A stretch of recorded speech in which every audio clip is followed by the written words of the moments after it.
Ilang beachgoers naman ang dumagsa sa Tondaligan Beach ngayong long weekend. Silipin sa report. Sinamantala ng ilang beachgoer ang mamasyal sa Tondaligan Beach sa Dagupan City ngayong undas. Sakto rin kasi ito sa long weekend. Upang makaiwas sa dagsa ng mga tao sa sementeryo, pinili munang mamasyal sa dagat ang pamilya ni Dayan mula Caloocan. Yung tao konti lang kasi ngayong time na to para hindi rin kami makasabay sa dagsa ng tao. So bibisita kami sa mga namin after siguro na mga Sunday para konti lang din talaga yung tao. Ang hirap kasi makipagsiksikan lalo na may mga bata din kami.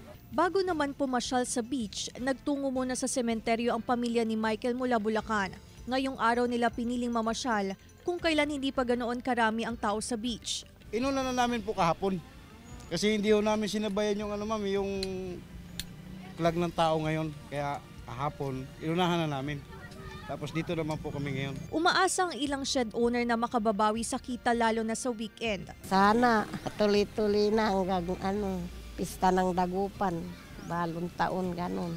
Full force ang pagbabantay ng mga lifeguard sa baybayin. Target ng otoridad ang zero drowning incident ngayong long weekend. Sakaling man po na may pumasyal dito sa Dagupan, Bunuan, Tondaligan, pinagbabawal po namin yung pagdadala ng salbabida. Life jacket po ang pwede dito sa amin.